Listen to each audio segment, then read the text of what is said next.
Hari Om.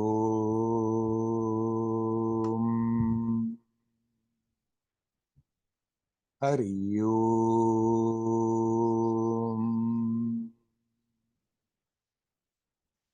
Hari Om.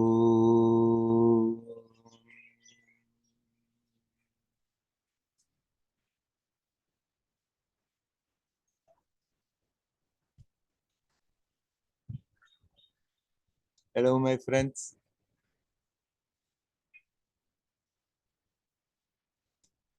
The last time at the end, when we chatted some, we were talking about Seva and Karma Yoga.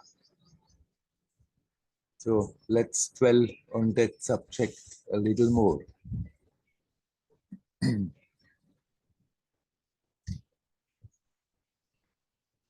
There are the three avenues we can use to bring the attention back to that reality that is there. The three avenues are consciousness and love and energy. And for that are the classical yogas in the Indian tradition. To deal with consciousness, you are more going on the jnana marga, the jnana path.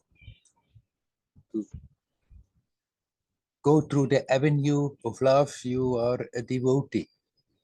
Devotee to your guru, devotee to God, devotee to the universe, whatever.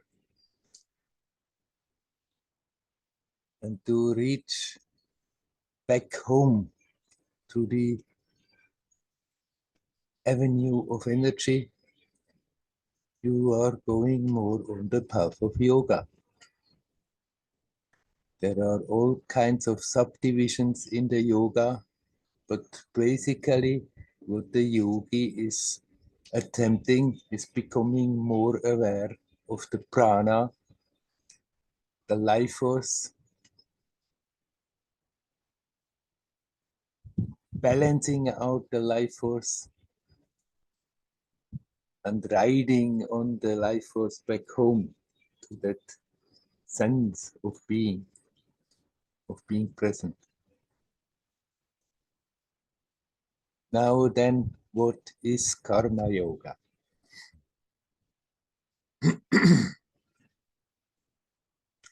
In olden time, karma yoga had quite a different meaning.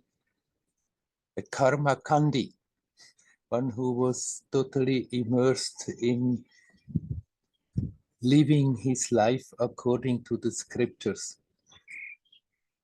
Then all the three yogas were a bit involved, but his basic intention was to do exactly the right thing, and everything was prescribed by the scriptures. How to get up, how to bath, how to clean himself.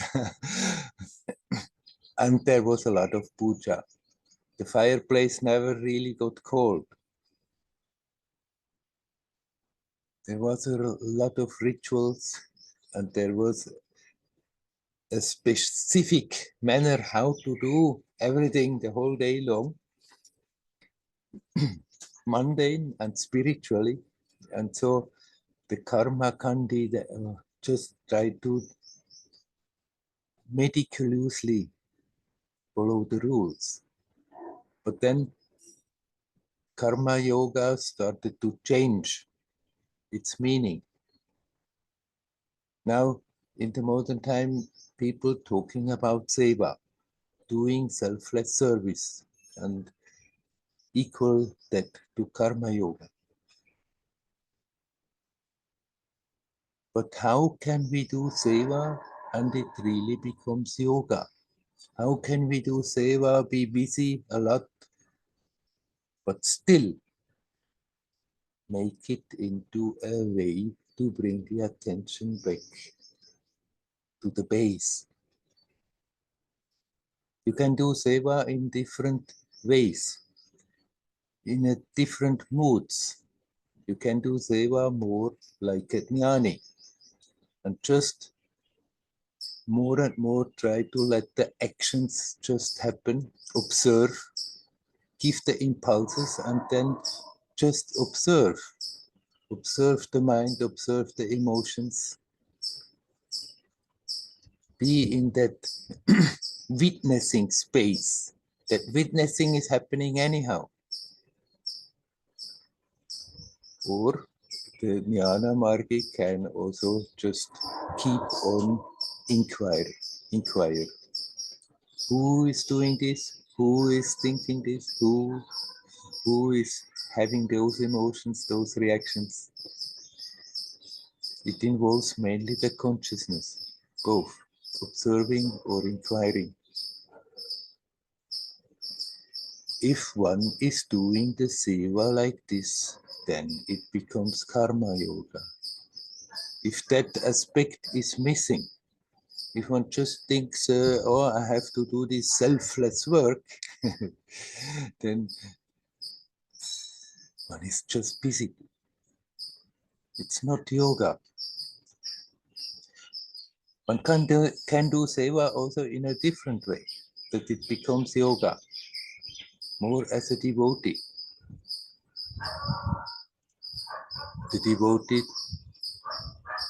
simply tries to serve that divinity, whether it is with the idea of God or whether it's for the Guru or in whatever way, that everything that is being done is not with the idea I have to do this to get that, but just as a puja, something to serve the divinity. And if one is doing seva in that way and is always opening the heart to God, more and more that divine presence is felt in everything. And and the devotee can also more and more accept whatever comes, it's God's will. I give my impulse, I do what I can, but then it's in God's hands, whatever comes out of it. If that aspect is there, then seva becomes karma yoga.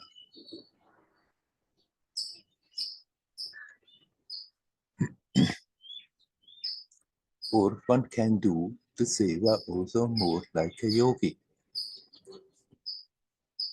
That when whatever actions are there, that there is always that energetic awareness.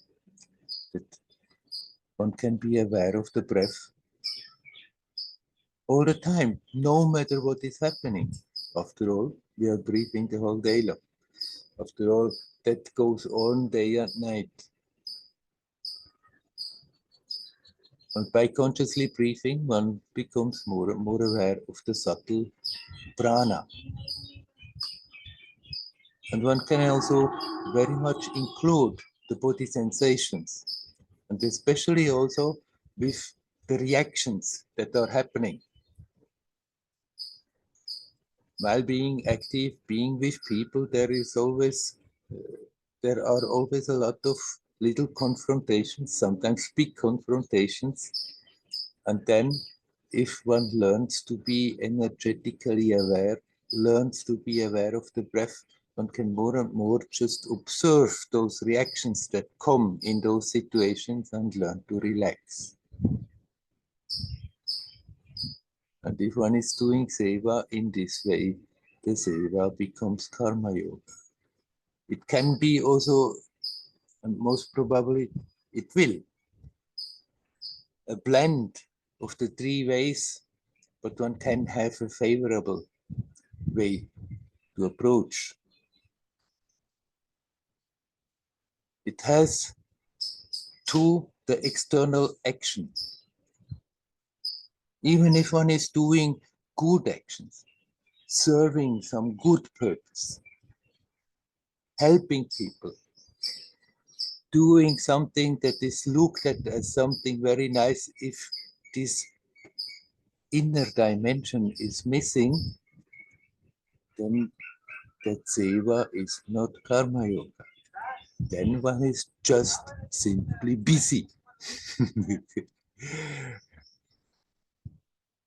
But if somehow the one who is doing the seva is capable of remembering, picking this aspect or that aspect according to their practice anyhow,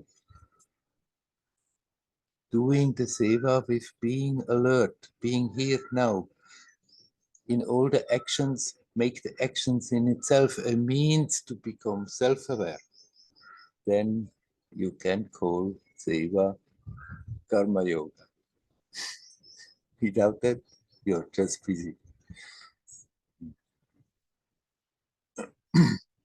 In a way, this is something for everybody, even if they don't have the idea of doing seva or wanting to do karma yoga, but are attempting to becoming more self-aware. We may have our time where we are practicing, doing our meditation, doing some spiritual practice or other. And there it's relatively more likely that one is remembering why we are doing it. That the essence of it is to have a help, to have a means to catch the attention and come back home and learn to relax in that silence, in that love, in that beauty of existence. But then after practicing, people go out and have their daily life, professional life, family life, friends, whatever. And even if one doesn't have the idea of doing karma yoga, one can still turn all that into karma yoga by being conscious, not by just doing the practice and then somehow off, shut it down, the whole thing. But keep on that awareness as good as one can. And then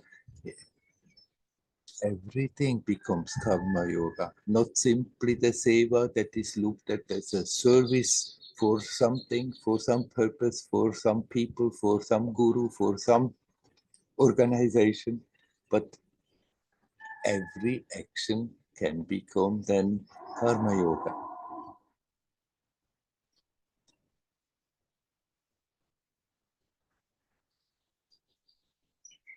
Then the two aspects help each other.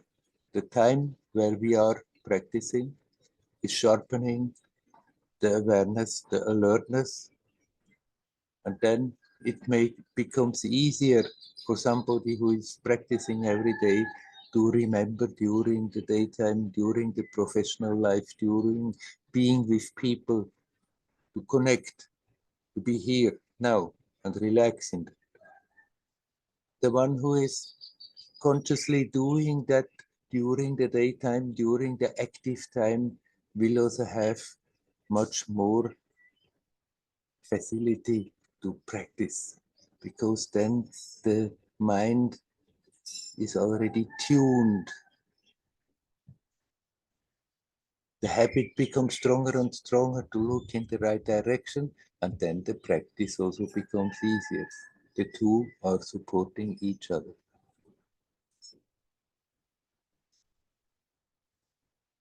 And even somebody who is fully going for the seva, because it's natural for them to serve, to do something good for the people, for the world. For them also, it's very helpful if they have every day some time where they are doing nothing. For some people, this comes natural and they can increase their practice time, their meditation time, that it becomes quite a substantial part of their daily life. Others, they don't have that inclination for practicing like this, but even for them, it is very helpful, very good if they have every day some time where they are not busy. then bring that spirit as good as they can in all the seva that they are doing. Not developing good ideas about oneself, I'm doing good works. That's counterproductive because that fellow who is proud of it, that's exactly the one we have to detach from. And not develop the idea that all those who are not doing that, they are no good. They are wasting their life, egoistic. All these kinds of thoughts, they are counterproductive. They don't help to become more self-aware. If somebody feels like doing a lot of this kind of work, then this is perfectly all right. But it's good to be alert that when this kind of mind is slipping in, to put the breakers.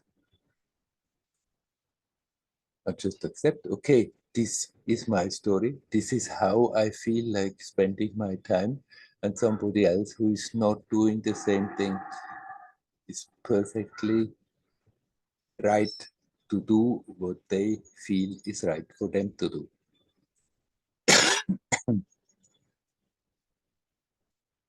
And when we live consciously, connecting in one way or another, consciously, with consciousness, with love, with energy, then everything becomes karma yoga. Whether we are doing seva or not officially doing seva, then because somebody who is living like this is doing seva without being aware of doing seva.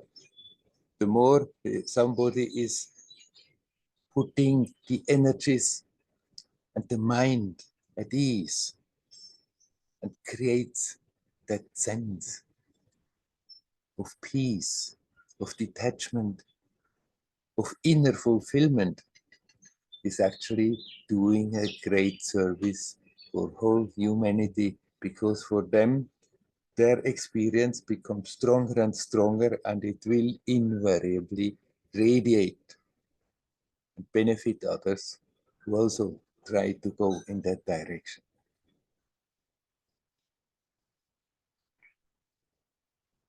Okay, I stop talking about this, and I'm asking you, my friends, is there anyone who would like to come in? You're welcome to do so. Hello, Werner. Hello, Dayal. I want to ask you about Krishnamurti. When I start my spiritual way, many years ago, I was fascinated by his books. I see the truth in it and very respect him. After some time, I changed my mind and I start thinking he was giving useless philosophy, practical advice. So, and many years I just ignoring him. Recently, I got sign that he was really a great man. I was listening uh, when Goenka was sharing his meeting with Krishnamurti, and Goenka usually very critical about different gurus, but he said Krishnamurti was really a high spiritually level person. So I started interested. I want to ask you about how he liberated. So in the history, he as a boy, young boy, was chosen by theosophy people, and they start training him, and then he got some level of liberation. I don't know what level, but definitely high level. But how it's possible to choose a boy? It's by people who is not liberated. These theosophy people, Leadbeater, Annie Besant, I think there was kind of philosophy people, how they choose the right person and how they training him. This is my question. Mm. Well, they were both psychics, and so they got their inner guidance to train this Krishnamurti. He was not the only one. They trained a bunch of other kids also, but Krishnamurti was special. And they try to push him up as the great star of the East that will start a whole new area. But then eventually he walked out on them and it didn't work out for them. But they tried to be in tune with the cosmic will, and they had all kinds of psychic abilities. So they saw all kinds of signs that Krishnamurti is their boy. Finally, it didn't work out as they thought, but Krishnamurti went through that training since early childhood, and then after that he felt this whole thing has also an aspect that he just absolutely didn't like, and so he walked out. But then he started to talk, and that's what he did until the end of his life. He went round and round and talked everywhere. Now, I'm not going to stand in judgment whether is highly enlightened, what level enlightened, whatever.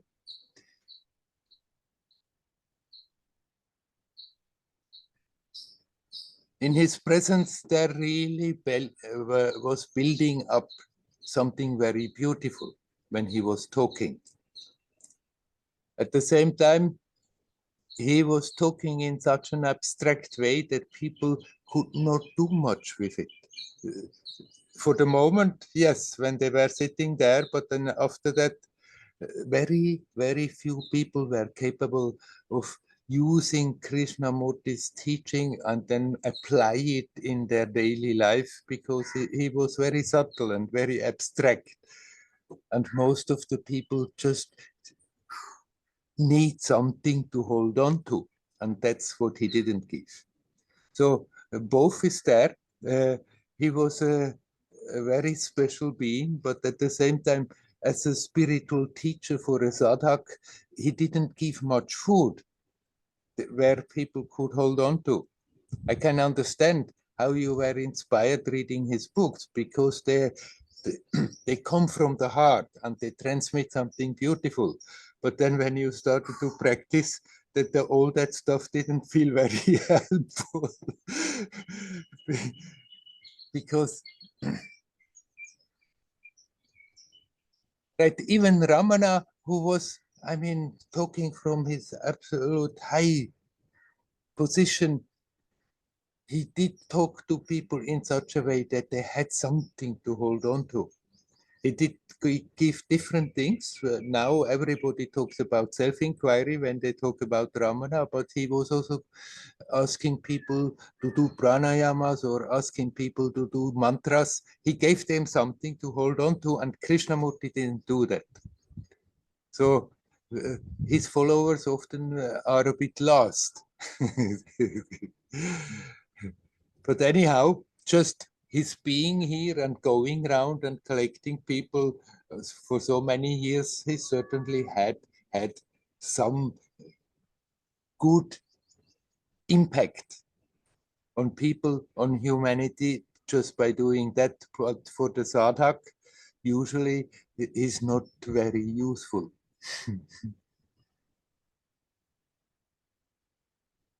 Yes, thank you. Thank you.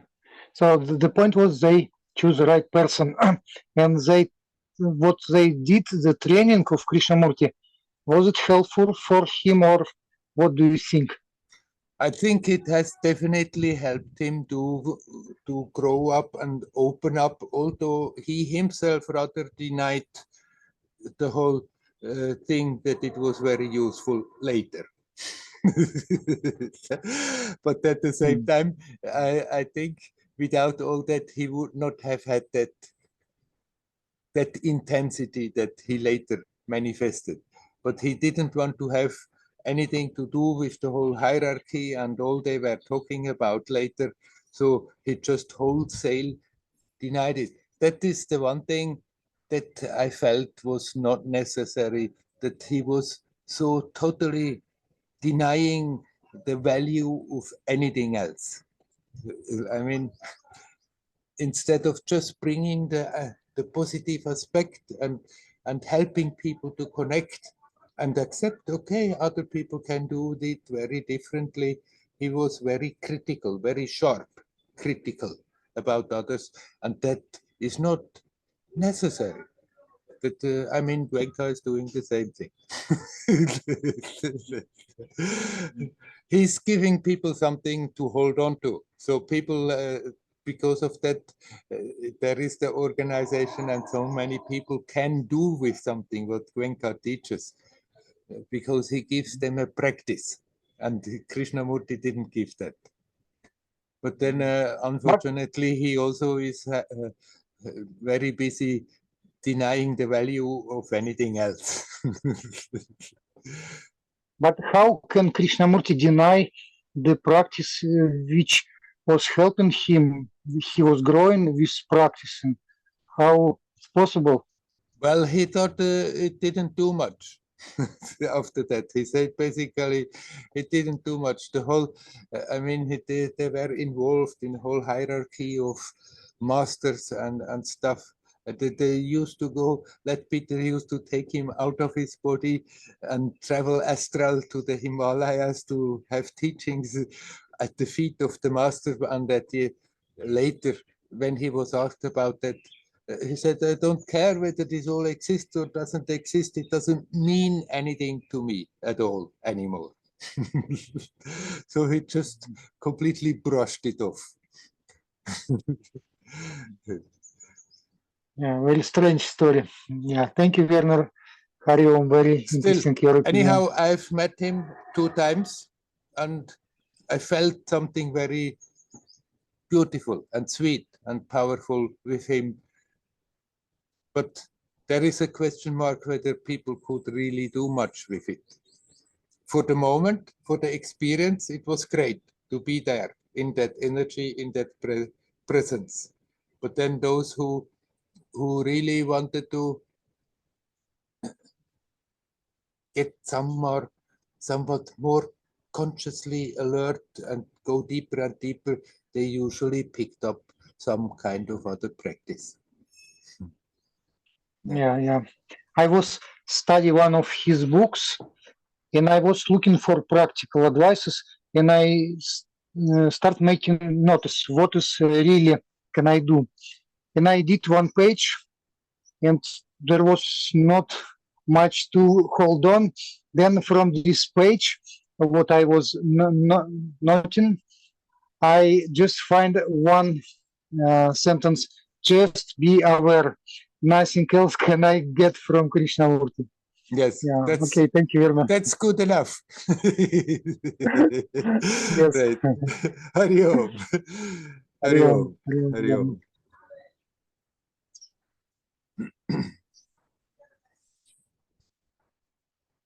Is there anybody else who would like to come in? You're welcome.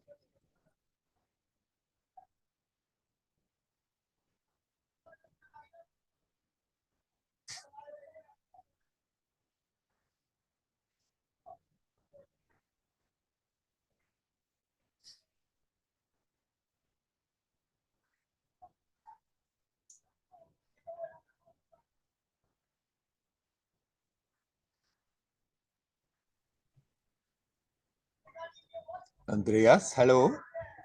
Hello. What you described in the beginning, so would it be when a Christian monk or like Mother Teresa, they're acting basically in the way you describe it, when they are just doing it as a service to God? Yes.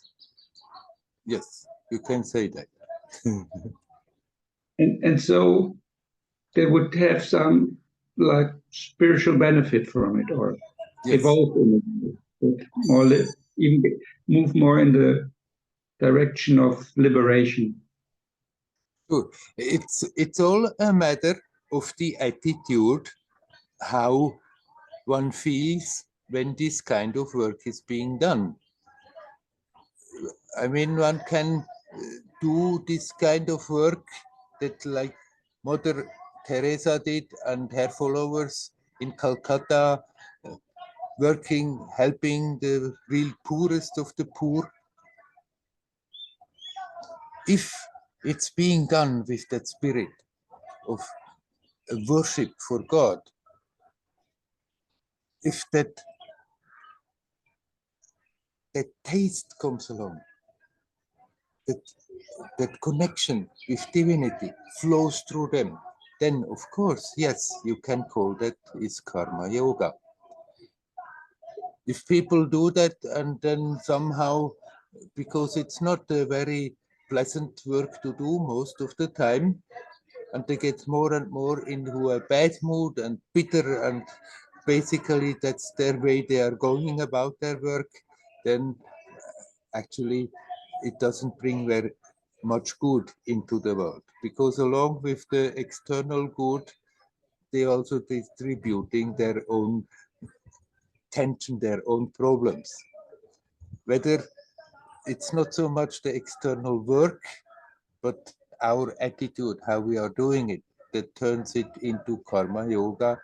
And then it doesn't matter what kind of belief one has, whether one is religious or not religious, whether one is adhering to this religion or that religion. But if it comes with a good heart and basically there is a joyousness in doing such work, then that brings something very, very beautiful into the world. And the one who is doing it is the first who is benefiting from it. So the attitude is the most important thing. Yes, definitely. Could one phrase that also in the way that like how you relate to the world and your actions, like as a way of attitude? Yes, definitely. If the if we remember what we are here for, if we remember that every moment we can connect, that this is just a temporary, momentary appearance,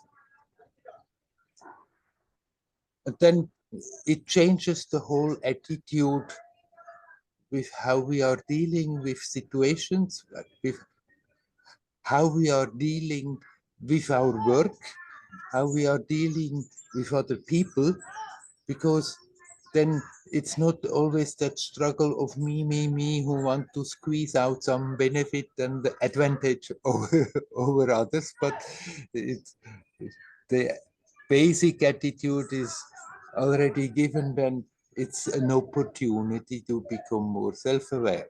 And if that basic understanding and that basic intent is there, then it definitely, it very much influences the attitude with whatever we are doing. In some books, they say that like people in the medieval times could feel much more the presence of God, or it was much all their life was centered. It was a very cornerstone like, and so if they always acted in the way that they are feeling connected to God, isn't that much more beneficial than the modern way of always thinking what is in there for me? Yeah, I mean, we don't have to glorify the past and the medieval time. It wasn't as glorious as some people describing. The same kind of bickering was there, the same kind of trying to gain advantage from one fellow over the other. But it was still generally more included in the daily life, the spiritual dimension. And then after that came the time where this all in the age of reason that all this was being pushed more and more away. And now people understand something is totally missing, and they look again all around, and it's opening up to include that dimension again more.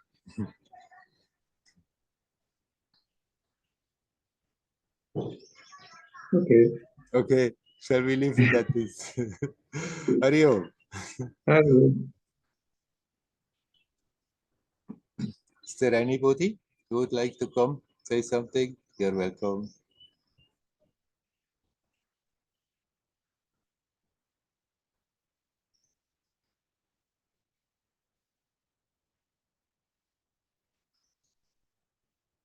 One aspect we just mentioned now with Andreas is very important, and this is so with whatever we are doing. It's our inner makeup that is the main important thing, our attitude, how we are approaching situations, how we are dealing with situations, how we are letting go of situations. It's that inner setup. How one is doing all this, that makes all the difference. An action from outside, one cannot always so easily see whether this is selfish motivated or not. And somebody may do an action and somebody else may do a very similar action, and yet it may be practically the opposite of what is happening. Our inner attitude is the main important thing, how we are living, how we are practicing, how we are dealing with people, with situations, with this whole world.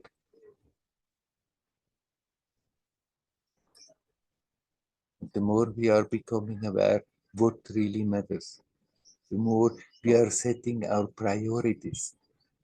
And our priorities, the more they are, that somehow or other we come back to our natural way, how we are meant to be, to function, to experience, to live in our natural way, the more this changes totally the attitude, how we are doing things. If by old habit we are being pushed to act in ways that we don't like, then one becomes aware and sees, oh, basically I don't want to act, to react like this anymore, but still the habit has pushed me again. But then and there we can see, okay, got me again, but intended again new, to relax, to detach, to let that go and start to act, start to feel, start to think, start to react naturally, in harmony with one's own self.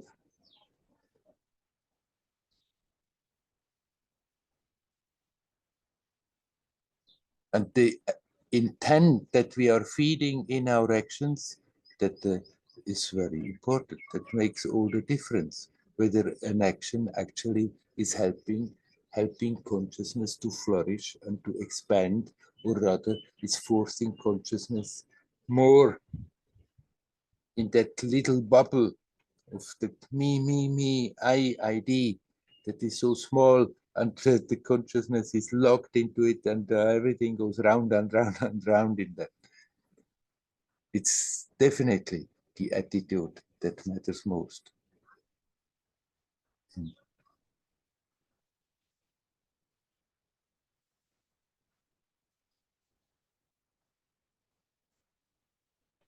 Is there anybody else who would like to say something? You're welcome to come in.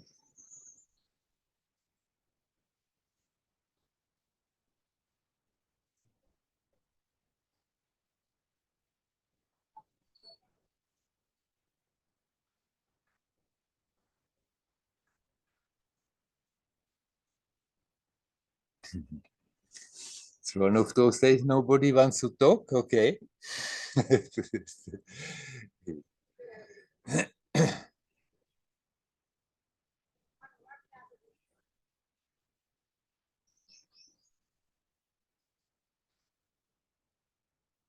If somebody really starts to have a good look at oneself,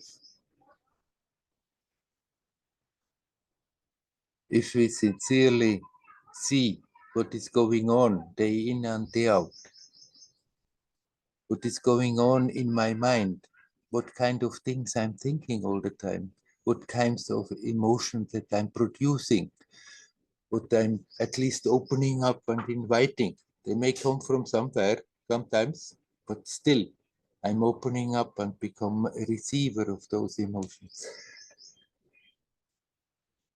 If one starts to have a good, honest look at that, then automatically one becomes aware, oh my God, I have been radiating so much of my time, of my life, destructive energies, because I was destructive with myself, contradictory, and instead of feeding that natural movement of consciousness that wants to expand, have forced it always in that being over interested,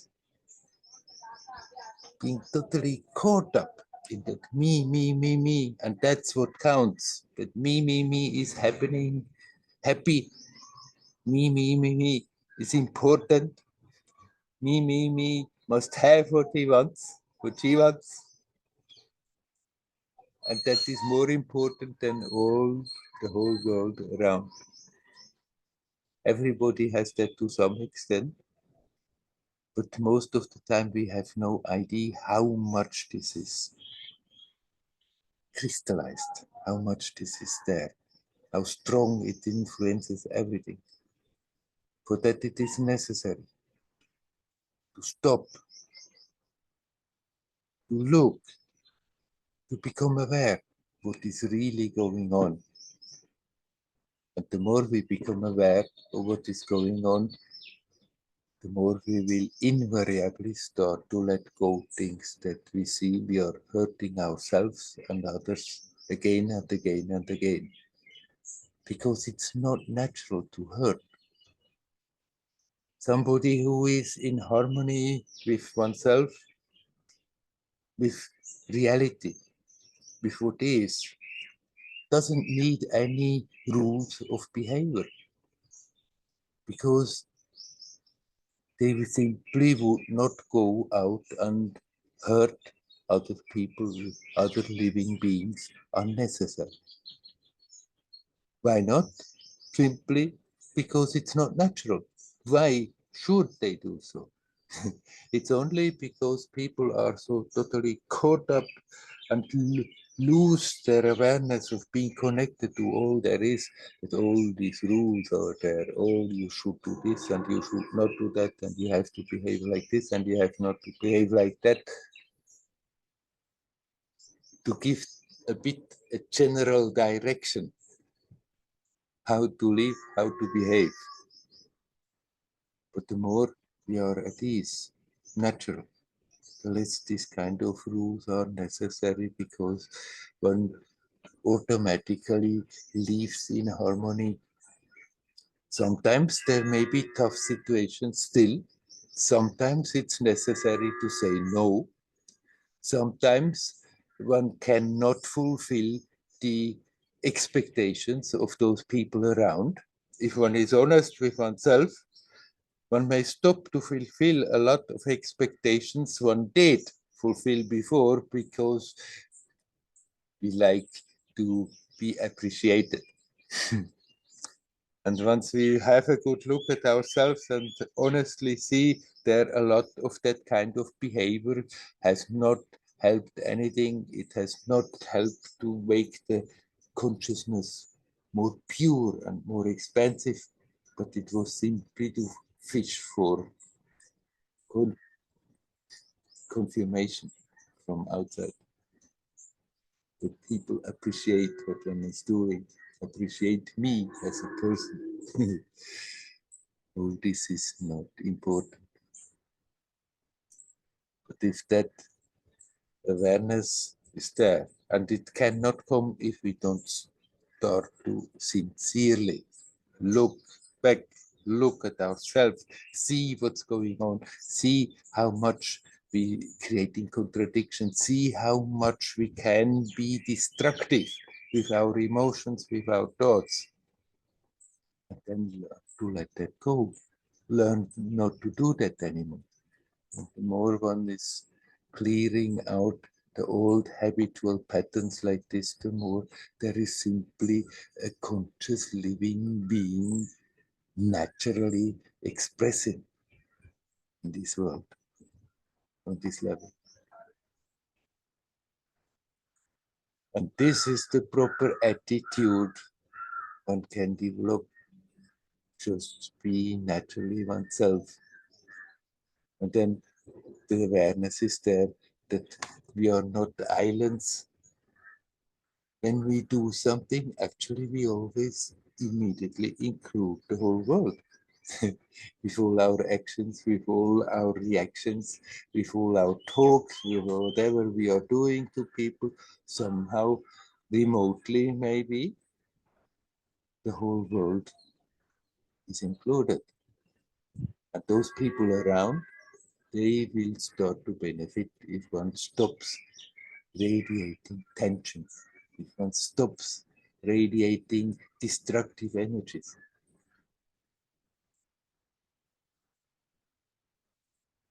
It's not that we have to have now a moral guide to give us the proper attitude. It's more like the more we are becoming self-aware, the more we let go all these barriers that we had carrying along that disturbed it, that prevent us from being natural. The more we let it go, the proper attitude is simply there, that life, that inner being wants to express itself in a joyous, in a creative, in a harmonious way.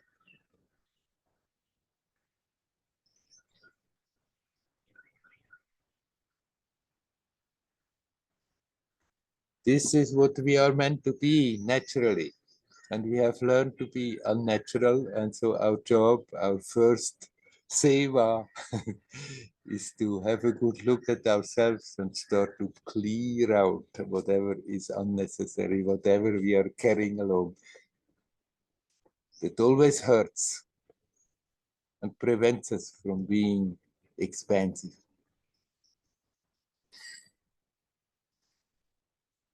And I'm asking you once again, is there anyone who would like to come and say something?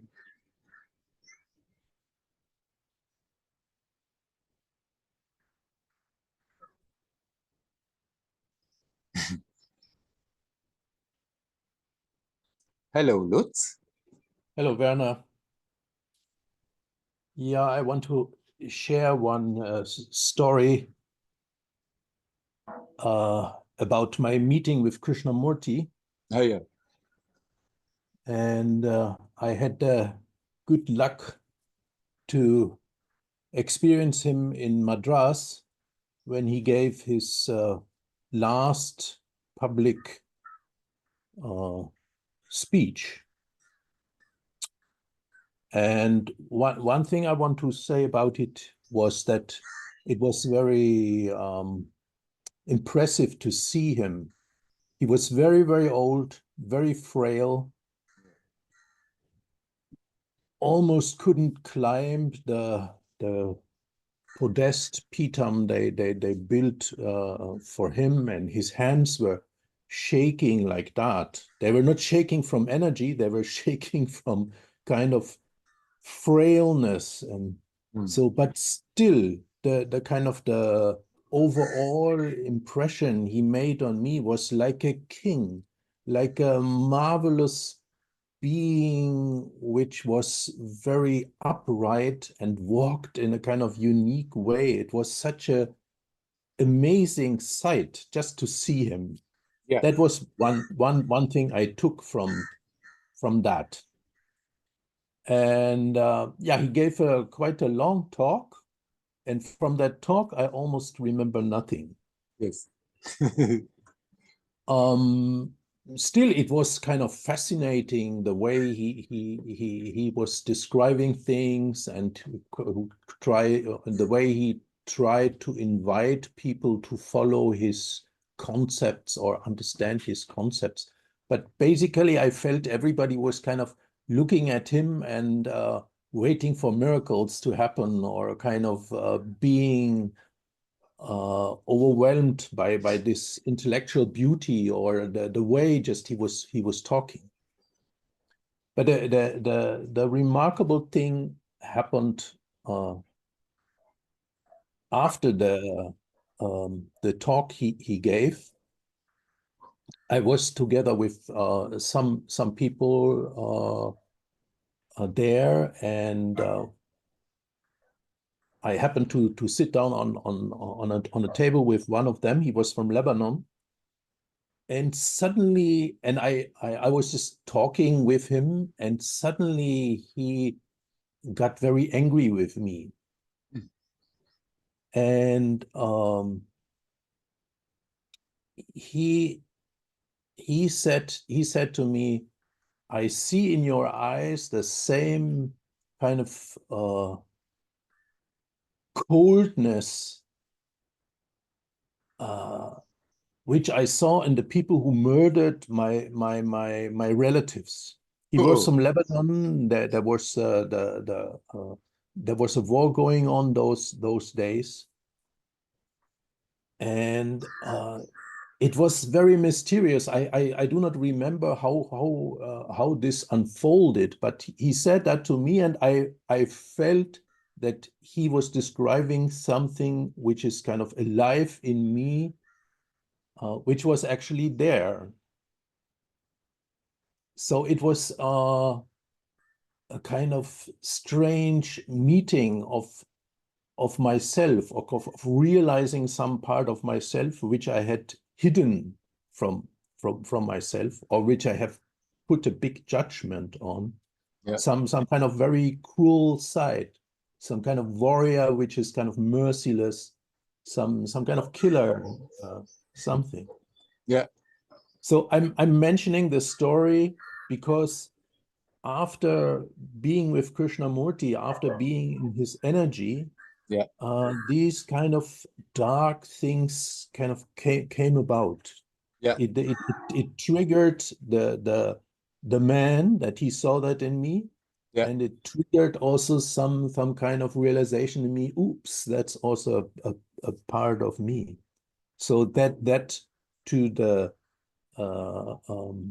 mysterious workings of the energy which is kind of connected with him. So it was with Krishnamurti that was not the talking what he actually what did the thing, but some kind of mysterious energy. Although he himself, I heard, always kind of rejected some kind of energetic treatment of people and all these kind of things. He didn't actively did this, but it spontaneously happened around him. Yeah. Right. So what I feel, what is very important for me always was that by meeting great people, something mysteriously happens, which is more kind of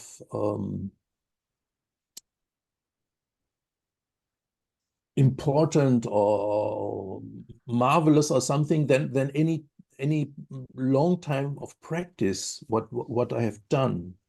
That means that somehow there's a mysterious element in enlightened people or very advanced people, which spontaneously flows to other people and triggers something in them, and that is the biggest prize, or a very wonderful thing, and that is I think something underrated by people who haven't experienced that. Yeah. I just want to say that this kind of being with extraordinary people brings about marvelous results, and that is also some kind of mystery about it, because one does not know how it exactly what's working, what's going on there, but somehow the end result is always kind of wonderful. Yes, definitely. And everybody who is in that energy field is benefiting from that. but actually it's especially those who do also practice. You say it's doing more than the practice that you have been doing, but those who practice are open, they can also really benefit much more than those who are not used to open up to that. Yeah, definitely. When I when I remember many Amma satsangs, when people were queuing up for her darshan, I always try to be as quiet as possible and kind of be in my heart. But I noticed other people who were chit-chatting all the time while they were walking, and they were completely out. I mean, how can something happen? So Right. Anyhow, thanks for sharing your experience. Is there anything more you would like to say about it?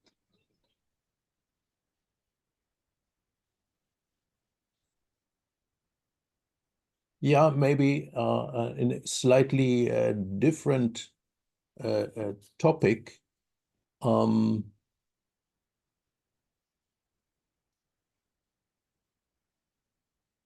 I think in Patanjali's Yoga Sutras, it is also mentioned that yoga is also is actually some sort of undoing of blockages. I don't know. He doesn't exactly use these words. I think he used dams, opening dams, or something like that, from preventing the water to flow. Mm.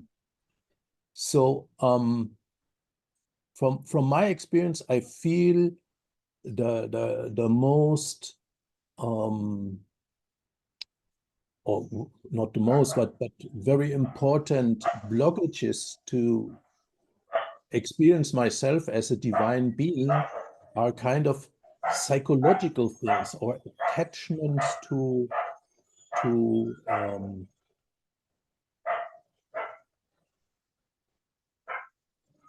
personality aspects. That's actually I don't know if it becomes very clear what I mean. That somehow we are kind of preventing the energy to flow, and when this blockages kind of open, then the energy can flow again. Mm-hmm. So isn't it very important to kind of understand and get in touch with those personality aspects which block the flow, rather than kind of doing some sort of awareness practice or singing or something? Isn't it actually always about kind of having the courage to open up to some greater energy? Yes, it is always about having the courage to open up to that. How you are doing it, it doesn't really matter. But on the way, invariably, those energy, those personality traits that create troubles will come up. And there it's important that we have the courage to look at them and not to suppress them again, but to see they are there, that they are preventing the natural life energy as it should flow to flow. These blockages, how we are doing it, it doesn't matter. But when there is sincerity, when you go deeper, invariably, in one way or another, this stuff start to spring up, and then we have to learn to deal with it. That we are harmonizing things that usually have always created tensions. And it's exactly those little things that prevent us. There are energetic knots, but by practicing, no matter what, slowly, that they are being undone. But at those knots, there hangs always lots and lots of psychological stuff. And it's those little things that we have been mindlessly repeating over and over and over, that on one hand, we go deeper, more peaceful, want to be more expensive, but then handicap it all the time with those little personality traits that want to be right, that want to be important, they want to be appreciated, that want to be so many things in the context that are not important at all. So yes, it is necessary to face all that and to open up to greater energy, but you can very well do that with all kinds of practice and singing and whatever. Okay, so basically what you're saying, you will meet these things anyway. We don't need to address them directly, but they will come up anyway if you do the proper practice. Yes, if you are sincere in your practice, they will come up. You don't have to go and run after them. You can, if you want to do this kind of therapeutic practices, to go and dig stuff out. But if one feels like doing so, okay, let them do so. But actually, you need not run after that. Be here, be now, and then be honest and see what's coming up, and don't push it away again and dismiss it.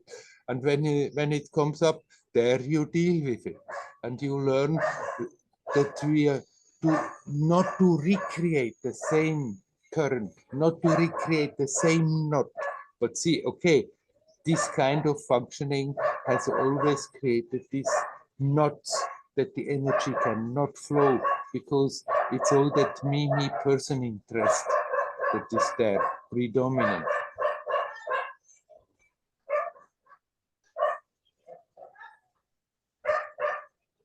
Yeah, practically in my case, I feel that there's some big rage and anger coming up if people tell me to do something and I feel it's foolish what they tell me to do, or they are stupid and they do it actually in a kind of non-productive way, and I have some better way, but they are in the position to tell me what to do. Right. Then I get, for example, I get very angry. and, and at the same time, I also judge myself that anger anger is destructive. And so I end up in a kind of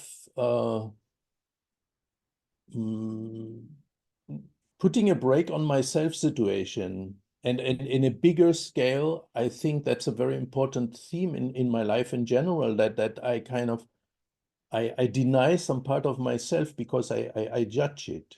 Yes. So, but what I'm how can I proceed? Also in the meditation, for example, then it kind of it comes up that I'm not so thorough in my practice. I'm not continuing on a regular basis or something, because there's somehow I'm putting a brake on myself, and I feel this putting a brake on myself has deeply something to do with judging myself for being aggressive, for being angry, but in order to kind of go forward and make a flow, one has to be aggressive also sometime, maybe, or let this out. Yes, maybe it's necessary sometimes to let it out, but it's not so much. It's not that everybody has now go to screaming therapies and things like that. If one feels like doing that in between, but usually that steams off a bit tension, but it doesn't usually go so very deep. But what is important, that we are not shutting it out and in that way just keep it in the subconscious. But when we see it's there, then instead of judging, then let the anger come and feel the anger and experience the anger in the body, in the subtle body. how it really feels when that energy, when that emotion is building up. But if we are observing it, then we are not getting destructive with it. Then we are not going out and doing bad things to people and hurting something. But then you just observe, and in that observation, already that sting is being taken out, and then we can learn to relax instead of fighting with it, instead of thinking I'm bad and judging ourselves. But okay, that part is there, that kind of emotion comes. But if then I watch what it is doing to me physically, energetically, and then those tensions that invariably will build up with anger, that I consciously learn to relax, then that power the old habit has of being overwhelmed by such emotions is reducing instead of building up. If we unconsciously, mindlessly repeat it and repeat it and repeat it, then it's getting stronger and stronger a hold in our consciousness and in our subconscious. But if we consciously accept, okay, it's there, and then when I know it's coming, and I have the presence of mind to just accept and observe what it is doing, then it's not making the habit stronger, but in contrary, it starts to dissolve. And many times that the anger may come when the situation is already gone, and in the situation we have completely forgotten and maybe expressed it in an unfavorable way. But then after that, when we sit at home and the situation comes back in the mind, the anger comes back, the feelings come back, and at least there we may be capable of accepting, okay, instead of thinking, oh, how bad I am, I'm again acted like this. Okay, let the feelings come, let all those energies come, let all those emotions come. Just watch what it is doing, and instead of getting all tense, more and more tense, learn to relax.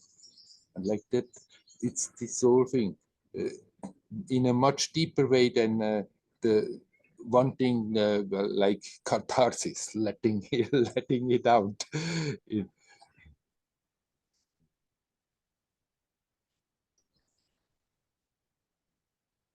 But we have to have the courage to accept, okay, there are a lot of things in myself that I don't like to admit that they are there because they are not flattering. they are not they are not exactly there to painting a nicer personality image that I have of myself, but accepting, okay, there is lots of stuff that is dark, that I didn't even expect that it's really there, or I knew, but I didn't want to have it through and pushed it away. And accepting, all right, there it is.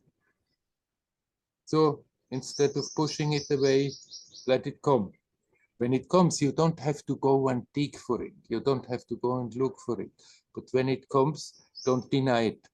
Let it come instead of blocking it. Even if it's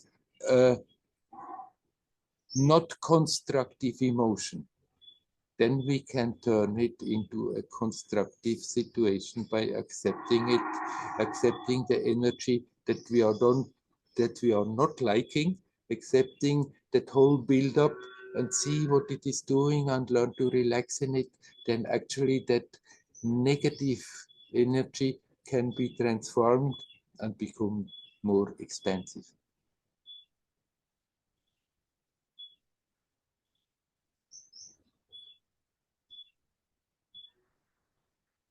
When you say the energy becomes more expensive, don't you mean we become more expensive? We become kind of bigger than the anger? I mean, we don't want to expand the anger, but we want to kind of allow it to happen by, at least in my understanding, allow it to happen and just kind of be above it or be bigger than this anger, not getting kind of flushed away by the anger or carried away by the anger, identifying with the anger, but just allowing it to happen and being basically in the deepest core unmoved or something. Do you mean something like that? Right. Yes. I'm not meaning the anger is expanding and getting stronger and stronger, but your experience becomes expansive. You are anyhow bigger than the anger. You are that already. It's not something that we have to become.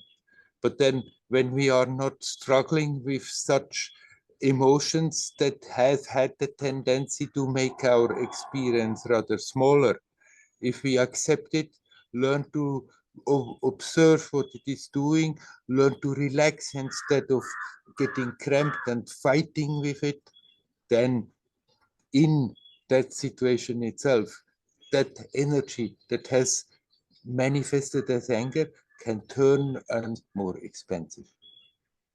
Okay.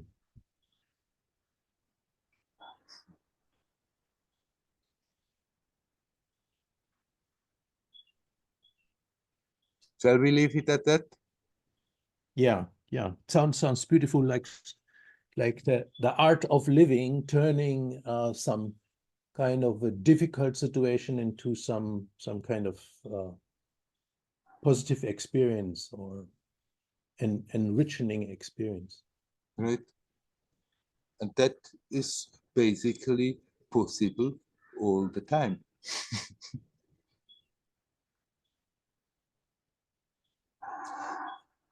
There are the big emotions, the big overwhelming things. But then if we are watching and become subtler in our observation, what's going on, there's always this little negative, young little daggers that come, these little things that nagging. And the more we are familiar with dealing with that, the more actually even subtler, smaller things can also be treated like this instead of just dismiss them and think, oh, it's nothing. Even the smaller things, then all these habits of building up little tensions, having little reactions, we can learn more and more to accept them and to use them to go deeper in our own resources and become more expensive in the experience.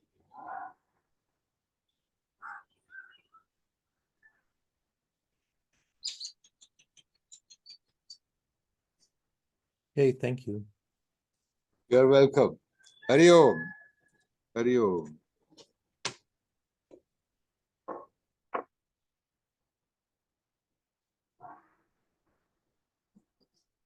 Is there anybody else who would like to come and say something? You're welcome.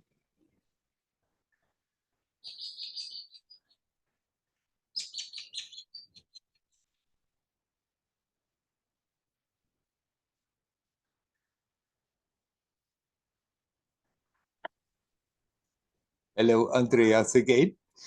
If nobody else wants, my question would be, what's the right way to do psychotherapy? Like you just talked about with Lutz. And I think in a lot of times the danger is very big.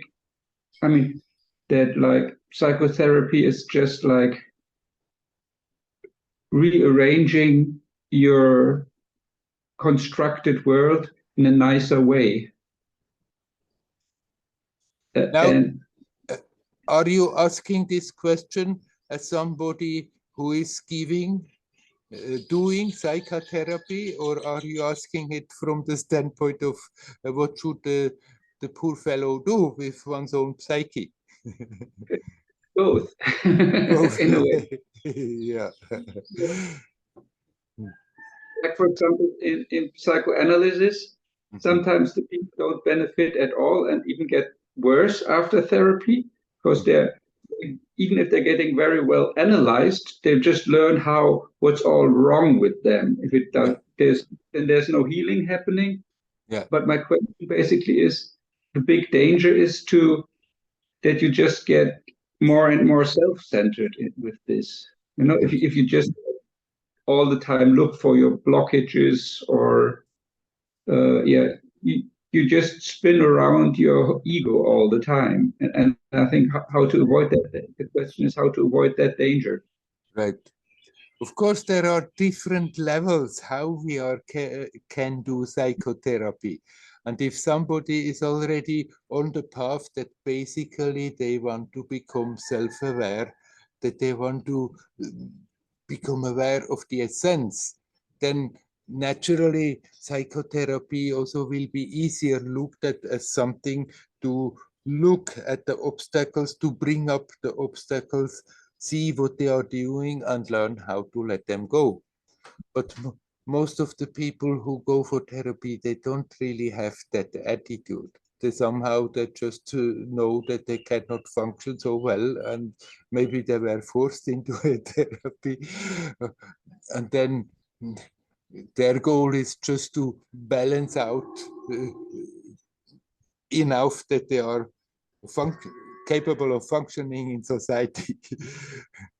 And then it has a bit another flavor, and it will depend very much the therapist whether there can be real healing. If the therapist is very self-aware, then bringing up stuff with people, then the therapist may be skilled enough that they can catch the interest of the patient enough that he can help them. Okay, it's there, but it need not stay there. We can get rid of it. We can live in a much lighter and more joyous way if we are not a victim of that. If the therapist is capable of conveying that, then he does a very good job. But still, a certain openness has to be there from the one who is getting the therapy. If you are already having that basic attitude, you want to liberate yourself from everything that is holding you back, then it's much easier.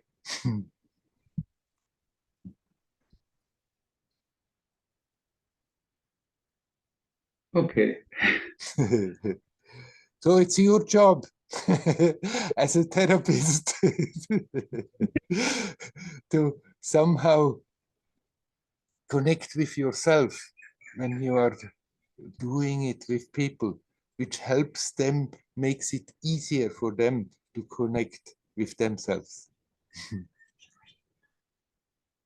Yeah, that's very. I mean, that's very difficult to remember that because in therapy there's so many things you have to think about, but in some way it seems like sometimes right now it happens naturally that I'm present and calm. A lot of times I'm too much in my head. Nice, Yeah. good. Yes, that's the direction. Maybe another question. I recently I really noticed a lot of resistance against if I have like too many errands to run and too many things to do. I really like to have a lot of free time. And Yeah. if this is getting threatened, then there's really a lot of resistance coming up. I can notice it, but it's still there. Mm. Very much helpless against it. Mm. We'll just keep on noticing it. Yes. Well, the resistance is there, but then at the same time, you are also aware that that resistance is not adding anything precious to your experience. That resistance actually is creating a heaviness, and then instead of insisting in the head, but I have to do this and this and this, and I don't have any time for myself, that for the time being you accept, okay, there are different things to do, but if I see that resistance, if I let go, if I relax instead of keep on holding on to and feel pissed about it, that all right, that resistance is there, then look how it is manifesting physically, energetically. And then we can start to relax. And then the resistance goes, and actually you still do your things, but suddenly if you are not resisting, it's not that much of a big deal most of the time. That's part of what I meant when at the end I said to Lutz, it's not simply when we're dealing with overwhelming events that we can start to work like this, but with all the little day-to-day events that are there, that are not big, but there's a lot of stuff that comes and creates that that resistance and that all kinds of energies that always actually tire us instead of building up the experience. And we can learn even with those little things as they come along to deal in the same way, very consciously accept, okay, this is the experience. It's maybe not an important situation, important experience, but still it's a possibility to see actually what's going on and learn to relax that. And then the events have the tendency to start to flow so much easier and your experience is not compromised by it. I cannot notice it very well physically. It just manifests as some kind of grumpiness and or frustration in the back of my mind. Yeah. But I can only feel a little bit of negative energy and being frustrated in a certain way, but physically I cannot feel very much else than that. But still, even if you don't feel much physically, include the physical by dealing with it. When you see that grumpiness in the back of your mind, then that means energetically you are somehow feeling that. So there is some energetic strain. And then you just, instead of somehow trying some acrobatic directly with it, you just bring the attention back to the body and relax. Relax your legs. Relax your feet.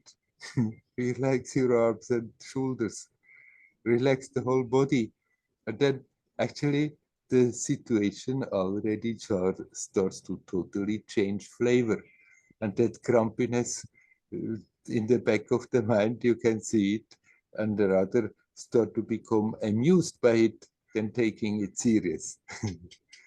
Even if you don't feel it so much manifesting physically, invariably, when that is there, when this kind of mental reaction is there, we are doing something physically, but it's so habitual that we are totally not noticing it. But if you are doing then consciously the opposite by relaxing, simple thing, relaxing the legs, relaxing the feet, already things start to change. The energy changes and then the emotion also change. Okay, I tried. Yes, good. There are plenty of opportunities. From morning till evening. Yeah.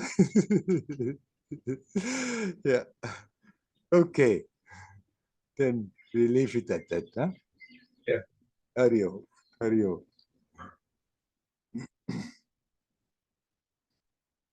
That's what we are here for, my friends.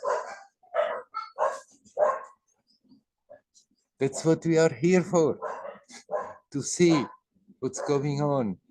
To see that these experiences that we take so serious, that role that we are playing as a person is not so serious, it's not so important, but we have continuously possibilities to through big confrontations, but also through all the little insignificant confrontations that happen all the time, to become more self-aware, to intensify that experience in the present. Then we see a mechanism out of habit that has been repeated hundreds and hundreds of times. Not a big thing, so it was not really addressed ever, but if we are looking carefully, if we are really aware in the present, then suddenly we become aware of all those little mechanisms too. And then we can see them and accept they are there, but not getting interested in them, not fighting them, just see what they are doing energetically. And even if we cannot feel it in detail, still, we just relax. And it's amazing how in every situation we can somehow like start to change the flavor of our experience from moment to moment, which is opening the heart and opening the mind, opening the consciousness to that essential energy that is unpolluted by personal feelings, personal habits, that is always there, that is never absent, that is there in that sense of presence that is prior to every action, prior to every feeling, but so easily overlooked. And dealing with all those energetic stuff that is happening, all that mental stuff that is happening, all that intellectual stuff that is happening more consciously in an energetic, conscious way, and include the vessel that is carrying it all, the physical body, and learn to relax, then automatically the awareness is opening up to that basic beingness, energy, consciousness, love. I wish you all well. Hari Om. Hari Om. Hari Om.